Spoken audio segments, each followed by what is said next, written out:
Good evening.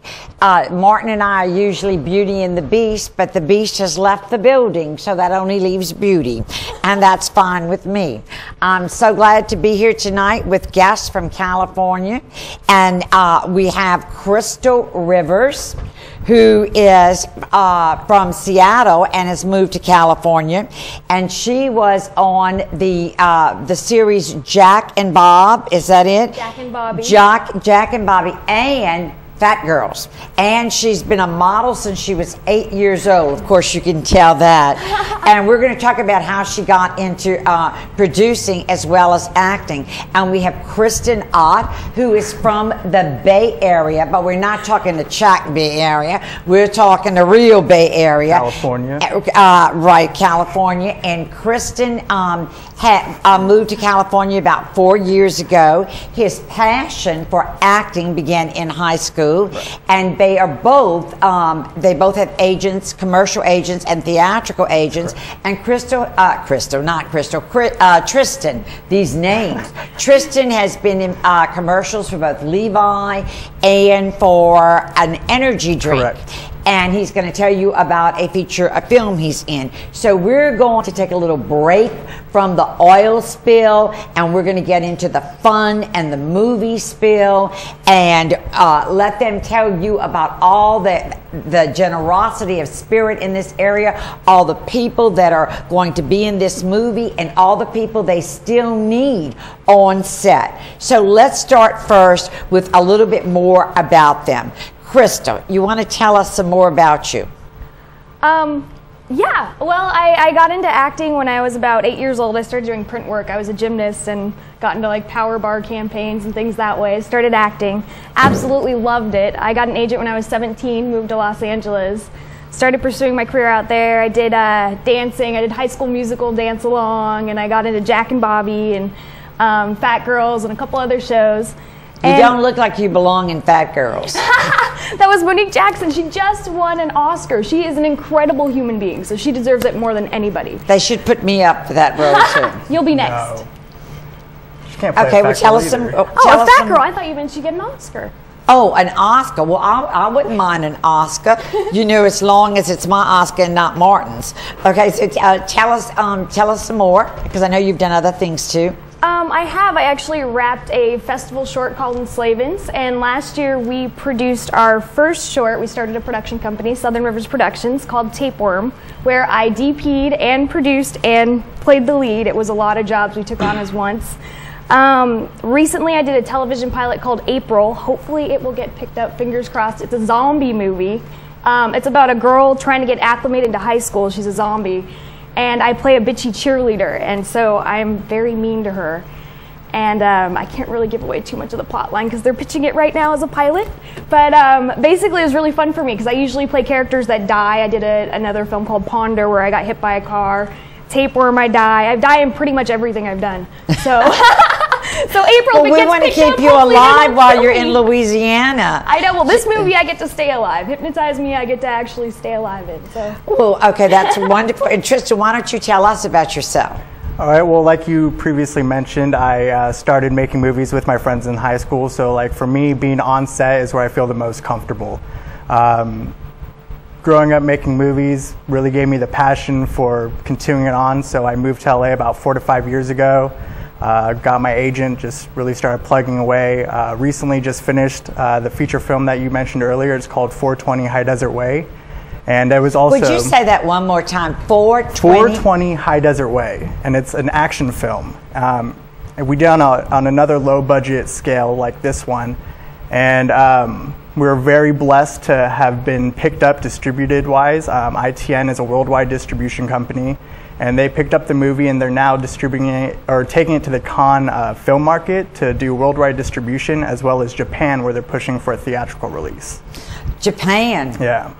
Well, I mean, keeping my fingers crossed for that. I mean, so subtitles. I'm assuming. Yeah, I would love to hear myself dubbed in like a Japanese voice. That's what I'm in Japanese. Now, wait. I want to go back 1 minute to Crystal. Crystal, what is a DP? A DP is a director of photography. Oh, okay, DP'd. I mean, hello. I thought you had a problem. No, No, I was actually blessed enough growing up in the industry. When I was working on Jack and Bobby, I had a director of photography, Mike O'Shea, that kind of took me under his wing and took me from show to show with him, kept me busy, kept me working, kind of showed me the ropes. And then Denny Hall, his protege, is a DP now, doing many TV shows, constantly working. And he kind of took over where Mike left off and kept me working and busy. And I've been so blessed to have great crews in my life and people just kind of mentoring me and teaching me and showing me the ropes. And I feel like I'm actually getting to utilize that in this movie a ton, so I'm very grateful for all their help. Well, I want to go back to Tristan in a minute and ask him to recount the theme of this movie. But first, I want to thank Southern Rivers Production, one, for being a part of the Louisiana Center for Women in Government's fundraiser last November, and second, for your short tapeworm that the Louisiana Center for Women in Government used after the Leadership Academy last year. So I want to thank you for that, and you have given something back to this community, and so I know you want to say what the community's done for you. Absolutely. We have had the warmest welcome in this community, more so than I've ever seen anywhere. Everybody has been so generous and gracious, and I mean, the Mayor Charles Kiowa, Thibodaux Police Department, Thibodaux Fire Department, KTIV Radio had us on. Laura McKnight wrote an awesome article that got us some publicity for the movie. That was a beautiful article. I hope everyone saw that article, because then you'd know what we were talking about, the movie. But let's go back to Tristan. And Tristan, tell us about the movie. What's it about? Because we want people who are not yet participating to participate. Well, it's your classic odd couple story, which has been used for countless movies, and it's been kind of revamped with like a new age Clerks kind of humor to it, which seems to be my type of humor for one, and hopefully lots of others. New age Clerks. I guess I won't get it. Okay, go ahead.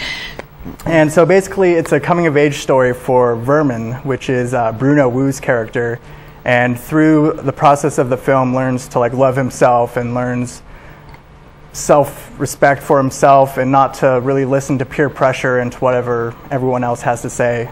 And so it's a lesson that everyone can like really take home. And why is it called Hypnotize Me? Because my character Josh takes Vermin, and we try to we hypnotize him so he can kind of come out of his shell. Because otherwise he's kind of nerdy and shy and kept away from the public, and so I know in order for him to like come out of his shell, I need to have complete and utter control of him. Complete and utter control.